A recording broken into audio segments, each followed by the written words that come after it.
Voilà, et ça, c'est des dizaines de contenus, Olivier Weber, qui sont publiés chaque jour. On disait 1 milliard de vues au total, c'est énorme.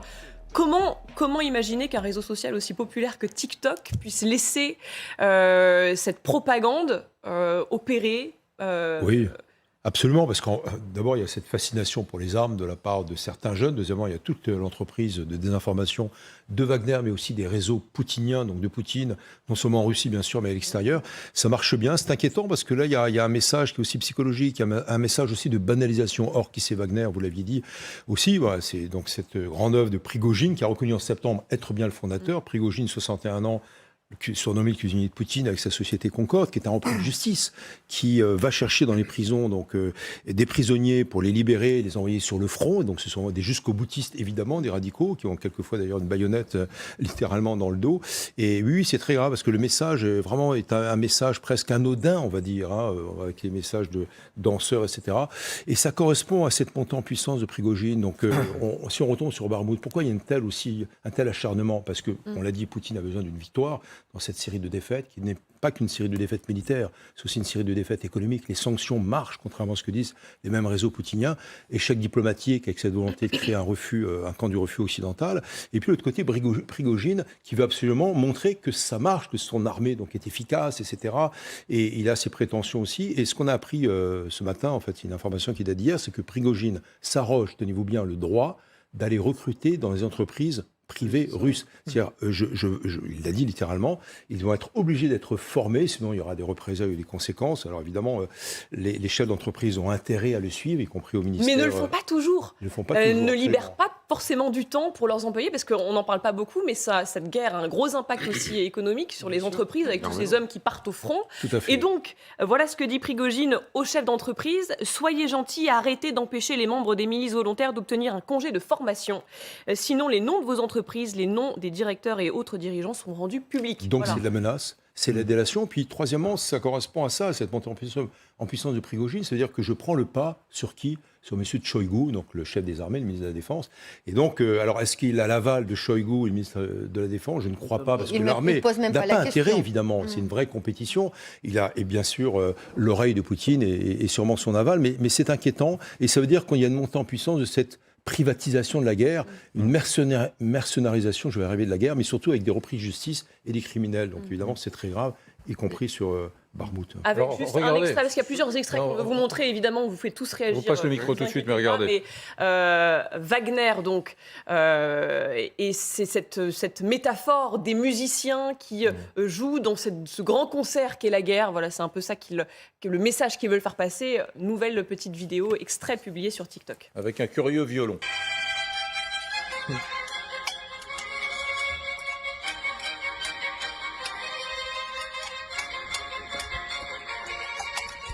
Vivaldi. Oui, bien sûr. Et c'est Voilà, Vivaldi. C'est une mitraillette, c'est un AK, pas 47, mais c'est un AK. Kalachnikov. C'est quand même lourd de signification tout ça, je trouve. Olivier a dit tout ce qu'il fallait dire, mais j'ajouterais quand même que c'est fait aussi pour camoufler et pour foutre une claque à l'armée russe. Parce que qu'est-ce qu'on voit de l'armée russe depuis le début du conflit? On voit une armée russe qui est en pleine débandade, qui est mal équipée, qui n'a pas le moral, et tout ça. Et là, il nous montre des militaires qui sont en pleine possession de leurs moyens, armés, qui sont vaillants. Donc c'est aussi une compétition avec l'armée régulière qui est en train d'être imposée par Prigojine. Et entre parenthèses d'ailleurs, d'après ce qu'on me dit, c'est que Tchoïgou serait de moins en moins en phase, précisément, avec Vladimir Poutine. C'est ce que certains disent. Parce qu'en plus, Tchoïgou, il ne faut pas l'oublier, c'est pas un Russe, c'est un Russe, justement, de Bouriatis. Du Grand Est. Touva. Il est de Touva. Le ministre de la Touva, Défense. Grand Est. Et donc, il est... Donc il est vers la Mongolie, à des milliers de kilomètres de mer. Exactement. Et donc, il est sur une ligne, il paraît il commence à un peu douter de ce que des directions que prend et qu'impose Poutine. Et ce qui est intéressant, c'est de voir que, justement, ce monsieur-là, Prigojine, c'est lui le patron de Wagner, eh bien, est en train de faire sa propre publicité, de faire sa propre propagande et de dire, en fait, en gros, c'est moi qui fais la guerre. Gallagher. Non, juste pour revenir sur la vidéo de TikTok et bien insister sur l'extrême dangerosité de ce phénomène. On se demandait qu'est-ce que c'est TikTok, pourquoi est-ce qu'il n'empêche pas ça. TikTok, c'est la Chine.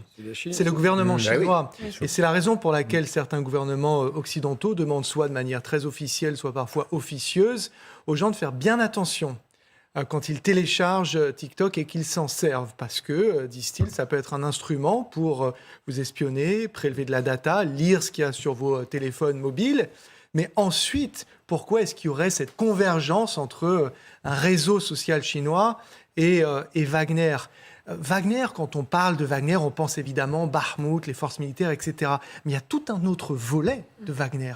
Et ça, c'est l'ingérence par le biais de l'utilisation des réseaux sociaux. Donc c'est une entreprise massive de désinformation, des fermes, comme on dit, de trolls. Ils ont fait au Sahel aussi, d'ailleurs. Exactement. Et dans les élections américaines. Et dont ils se servent. Donc imaginez juste, et j'en terminerai par là un instant, vous donniez ce chiffre, 1 milliard, d'accord, De vues. Quel média et quel gouvernement a une telle force de frappe? Alors, on a un regard, nous, acéré, critique, analytique, c'est ce genre de vidéos qui font en général une vingtaine de secondes. Ça touche majoritairement des gens de 12 à 16 ans, TikTok. Et c'est extrêmement efficace. Vous avez vu ce que vous avez vu, ça esthétise la guerre, ça banalise, ça rend cool Wagner. Vous multipliez ça par d'autres vidéos et vous êtes en train de créer tout un pan de personnes séduites et qui vont peut-être postuler en se disant super cool Wagner, avec cette rencontre, encore une fois, entre l'utilisation du numérique par Wagner et ce réseau social chinois qui est en train de ringardiser Instagram, Snapchat, Facebook, Twitter, etc. C'est très important ce que vous venez de dire. Finalement, les messages dont ces jeunes sont destinataires sont assez limités, je dirais même assez pauvres, et ça se résume à Wagner, c'est cool. Voilà. Wagner, c'est cool. Ouais. On voit les gars, Moi, les j'ai gars qui envie d'être vont- cool. voilà. On voit le violoniste. Regardez, d'ailleurs, il y a Une autre vidéo là, qui vidéo cartonne sur les on va réseaux vous sociaux. aider à décrypter parce que on y voit c'est une métaphore, on y voit un bûcheron en train de couper du bois. En gros, pour lutter contre l'Ukraine, les États-Unis et l'OTAN réunis, la Russie, ça ne suffit pas. La Tchétchénie avec la Russie, ça ne suffit pas. Mais quand les troupes de Wagner arrivent, là, on arrive enfin à couper la Et bûche. ça, C'est ça ça vous dit l'idée. rien, quelqu'un qui coupe du bois, justement Loukachenko. Lui fout une claque Loukachenko. à Poutine. Poutine, ouais. Poutine. Et Il Poutine. a fait sa réputation il y a 15 ans là-dessus, en coupant du bois torse. Torse nu, Torse oui, nu, c'est oui. ça. Alors là, regarde. la métaphore, vous allez voir, d'une subtilité assez remarquable, qu'on peut, comme ça, ne pas comprendre de prime abord, se matérialise par des petits drapeaux qui apparaissent au fur et à mesure. Quand il n'y a qu'un petit drapeau, on n'arrive pas à fendre la bûche, mais quand tous les petits drapeaux sont là, surtout avec celui de Wagner, alors là, pof, la bûche se fend. It's definitely not dry. All right, let's swing on it for real.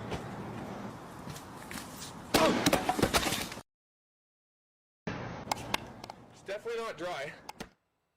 Voilà, tout ça grâce au petit drapeau de Wagner qui rend soudainement la hache plus lourde pour briser la bûche. La bûche. On parlait des centres de recrutement hier en Afrique. Maintenant, des centres de recrutement, ils vont recruter directement en Centrafrique, notamment des futurs soldats pour la guerre en Ukraine.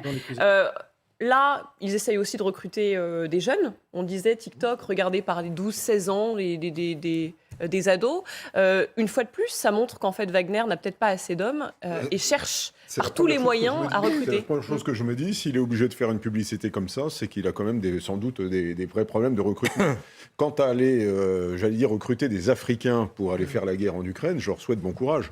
Je rappelle quand même qu'en novembre-décembre 1944, dans la campagne des Vosges et d'Alsace, jusqu'en janvier, on a retiré les troupes d'Afrique, qui s'étaient couvertes de gloire à Monte Cassino, etc., parce qu'elles ne tenaient pas le choc que sous le froid. Et donc on les a remplacées par des troupes métropolitaines. Parce qu'à un moment donné, moi j'ai eu des camarades africains à Saint-Cyr, etc., même la Bretagne, qui n'est pas particulièrement froide, ils avaient des très très gros problèmes pendant l'hiver. Alors moi, ceux qui arrivent de 35 degrés et qui vont être baladés à moins 20, je leur souhaite vraiment beaucoup du courage. Je doute beaucoup que ça ait un énorme succès. Ce qu'on appelait pendant la Seconde Guerre mondiale les troupes coloniales françaises ont été retirées des champs de bataille de l'Est parce que l'hiver c'était dur. En grande partie dans la campagne des Vosges.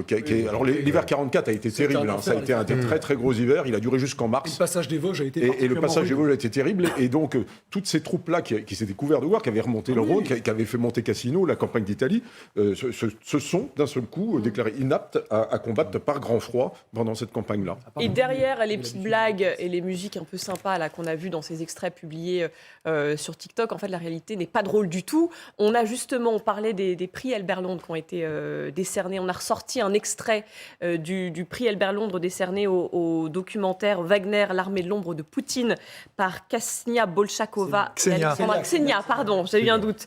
Bolshakova et Alexandra Jousset. Aussi, d'ailleurs. Témoignage, en l'occurrence, d'un ancien de Wagner qui a réussi à s'en sortir et qui raconte qu'une fois qu'on entre dans Wagner, c'est irréversible et c'est extrêmement dur. D'entrée de jeu, on nous a dit ouvertement. Ce travail implique entre autres de prendre part à des combats. Et les actions militaires, c'est des blessures, des traumas et une forte probabilité de mort. Ils nous ont bien dit de nous décider maintenant, car une fois sur le terrain, il n'y a pas de retour en arrière. Olivier Weber, vous faisiez partie du jury qui ont décerné Oui, ces absolument. prix Et nous Albert sommes Londres. très fiers au jury pour ce prix qui est Enfin, il y a 3 prix, un livre, documentaire et presse écrite. D'ailleurs, c'est Le Figaro qui l'a eu avec Margot Ben. On est très fiers au jury de décerner ce prix qui est le plus beau prix de la presse décliné, donc y compris en livre, du monde francophone. En particulier pour ce documentaire, ce qu'il est formidable. Marat Garibouline, qu'on voit là, cet ancien mercenaire de Wagner, qui a fait la prison d'ailleurs, maintenant on le voit sur les plateaux de télévision, les réfugiés en France, mais quand le documentaire a été tourné, personne ne le voyait. Elles sont allées le chercher, Alexandra et Ksenia, au fin fond de la Sibérie et de la Russie, etc. Et elles ont tourné également en Centrafrique, elles ont eu des images de Syrie. Donc on a le groupe Wagner dans toute sa dimension. Et on de sait comment il recrutement. s'en est sorti, lui ? Pourquoi est-ce qu'il a réussi ? Comment il a réussi à... Il a voulu s'échapper. quitter, il dit que c'était trop dur et que en fait, il nie en fait qu'il ait commis des crimes de guerre, mais surtout qu'il était, s'il restait, il aurait pu en commettre. Donc voilà, donc il voulait sortir aussi pour d'autres raisons apparemment peut-être financières, et puis il dit que ça rapporte pas grand-chose en fait finalement, et puis surtout il risquait sa vie. Mais c'est un documentaire formidable parce que c'est toute la force de frappe aussi de ces lauréats du prix Albert Londres que de dénoncer des choses. Et Wagner qui est en train d'exercer son emprise, non seulement en Syrie, on l'a vu avec des crimes de guerre abominables, on a vu des têtes coupées même. Ils font exactement ce que font leurs ennemis Daesh, quoi. Et puis en Centrafrique où ils ont chassé une partie de l'armée française indirectement, on va dire. Et donc on est là aussi dans la privatisation. On est dans l'idéologie, on est dans la banalisation de la violence dont Galliard parlait tout à l'heure. Et ça, c'est très grave parce que peut-être que les guerres de demain vont se faire avec ce groupe de mercenaires, ce genre de groupe de mercenaires. Et c'est très grave, effectivement. Il faut les dénoncer. Et le prix Albert Londres, je crois, y contribue aussi. Alors, on parle, nous, de plus en plus, le soir, là, entre nous, de Wagner.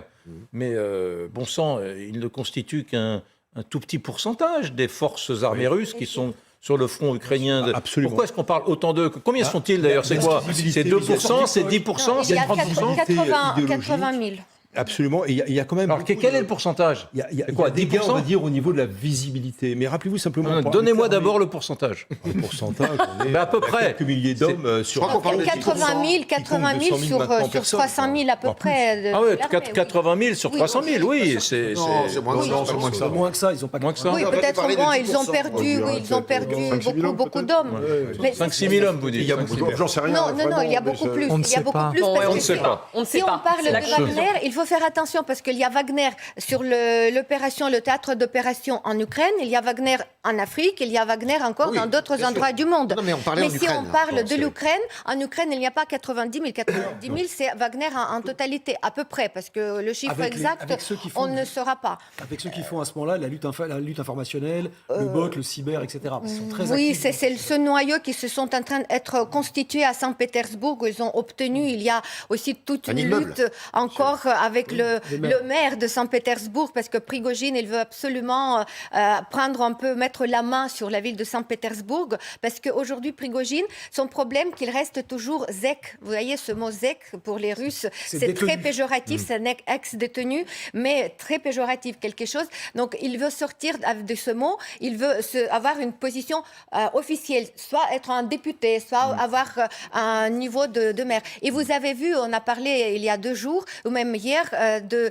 toute cette campagne de dénigrement de Prigojine qui est sortie par une interview d'un ancien détenu qu'il a traité d'un soumis, de quelqu'un qui était plutôt en bas de l'échelle. Des tolards. Des tolards. Et donc ça nuit énormément à sa popularité.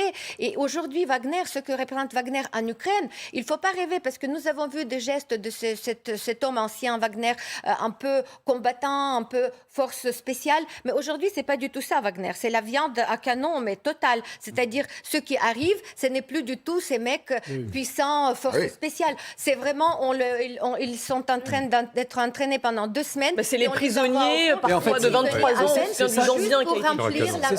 c'est ça l'énorme changement dans Wagner. C'est-à-dire que Wagner, au départ, a été créé comme, en fait, un cache-chèque des forces spéciales, des renseignements de militaires russes de la guerre. Et particulièrement, ils s'entraînaient même leur première base d'entraînement et étaient sur une de leurs casernes. Et les premiers éléments qui ont été envoyés, entre autres en Syrie, etc., venaient ça leur servait en fait à faire des actions démarquées, non revendiquées. Ils ont été utilisés en Ukraine aussi, énormément, au moment des petits hommes verts. Donc on voit bien que c'était en fait un cache-chèque, mais ils n'étaient pas très nombreux, très sélectionnés et très forts. Et ça a commencé à dégénérer à partir il y a une date importante, c'est en 2008.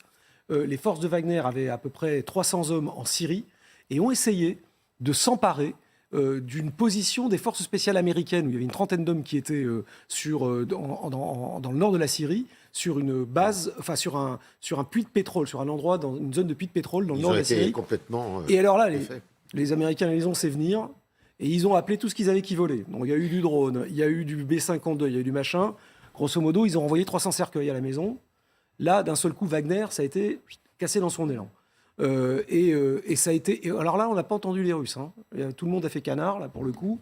Et Wagner, on a arrêté. Ce jour-là, ça a été le coup d'arrêt porté par pas n'importe qui, mais par les Occidentaux et par les Américains à ce développement militaire d'élite de Wagner sur des trucs. Et ensuite, effectivement, la deuxième phase, c'est la phase qui est la phase d'Ukraine où comme ils ont participé à l'entrée de la première phase de la bataille de Kiev, puis bataille du Donbass, où donc ils ont été étriés de la même façon que les autres.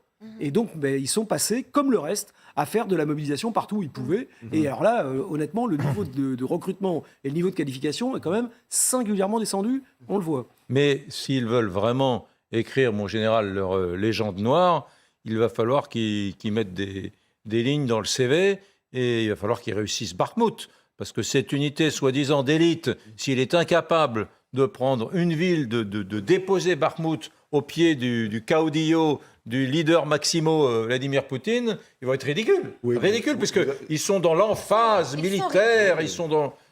Mais pour prendre une ville comme ça, pour percer, il faut avoir une masse critique suffisante. C'est-à-dire qu'il faut être capable d'amasser suffisamment d'hommes pour avoir un rapport de force, 3, 5 contre 1, voire plus. Et ça, c'est pas du tout certain qu'il les ait. Ce qu'on voit là, c'est pas l'encerclement de Bakhmout actuellement. Moi, je ne vois pas Bakhmout tomber. Peut-être qu'il tombera dans quelques semaines. Personne ne le sait. Mais aujourd'hui, il n'encercle pas la ville.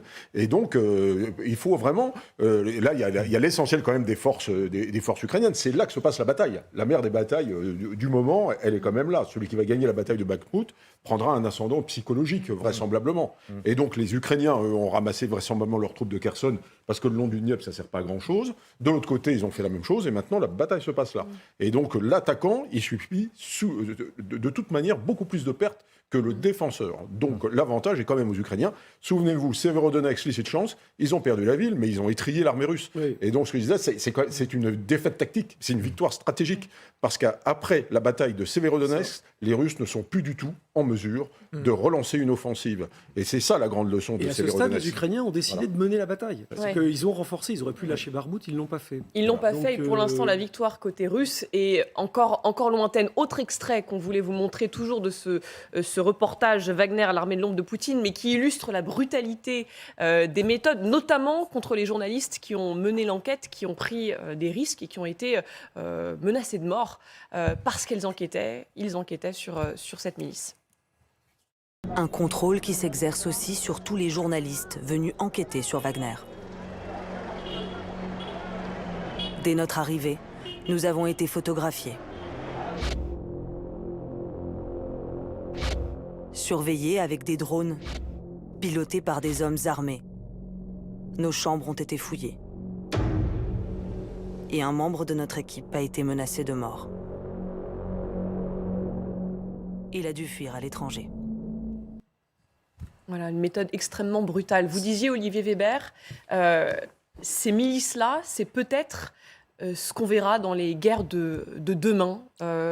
Peut-être qu'il y aura une multiplication de ce genre de ça existe milices depuis longtemps. de Moi, l'ombre. quand j'étais en Afghanistan, il y avait Blackwater qui était là un peu partout avec leurs grosses lunettes noires. Là, on les voyait, le coup de Texan, on les voyait comme avec un gros nez rouge au milieu de la figure, absolument partout dans la ville, sécurisaient le quartier des ambassades. Donc ça, c'est la différence, c'est que c'était des sociétés militaires privées qui agissaient à l'extérieur du territoire. Là, véritablement, ils prennent le rôle de la violence étatique. Et ça, c'est quand même quelque chose de très nouveau. Et c'est on a l'impression qu'aujourd'hui, l'armée russe n'est plus capable de prendre l'ascendant. Et donc, c'est les sociétés militaires privées qui font la guerre à la place, j'allais dire, sur le théâtre principal des opérations, à la place de l'armée russe.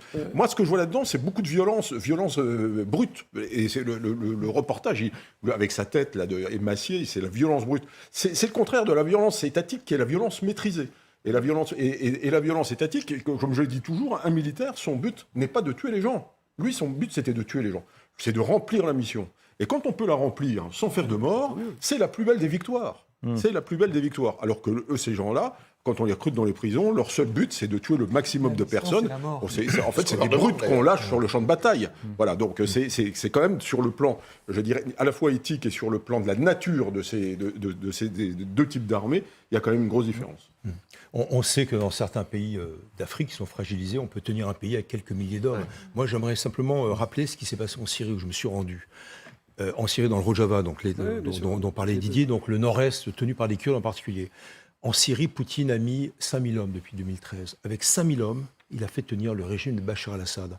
Alors qu'en face, il y avait évidemment des dizaines de milliers de combattants et de rebelles, etc. Ça tient quand même. Donc la péréquation, l'avantage pour lui est certain. Et par rapport au fait qu'il y a une privatisation, c'est que, je suis tout à fait d'accord, il y a aussi le fait que on se moque du crime de guerre. Il n'y a pas d'État, effectivement. Wagner ne sera responsable de rien, d'une part parce qu'il n'y a pas de responsabilité au niveau juridique et de l'État, mais deuxièmement aussi parce qu'il y a des reprises de justice, des gens qui sont prêts à tout pour avoir leur liberté ou pour avoir leur gagne-pain. Ils sont assez bien payés d'ailleurs. Et donc oui, c'est très dangereux non seulement pour l'Afrique. Là, on le voit d'ailleurs, les journalistes lauréats du prix Albert Londres ont été menacés.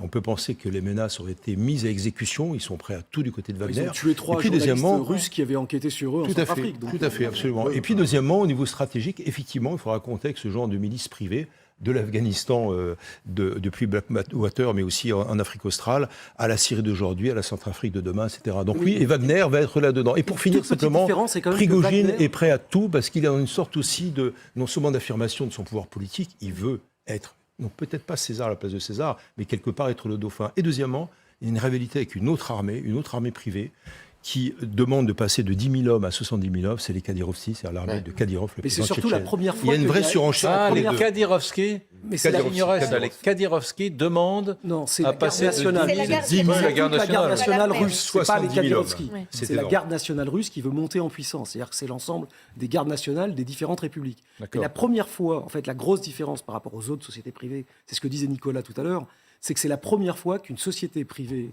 de mercenaires tient un secteur de front complet. C'est-à-dire que ils étaient toujours en appui, ou ils faisaient de la garde, etc. Là, ils ont une fonction opérative et ils ont la responsabilité d'un secteur de front complet qui, comme Nicolas le rappelait, est un front essentiel parce que c'est un centre de gravité des positions russes. Alors,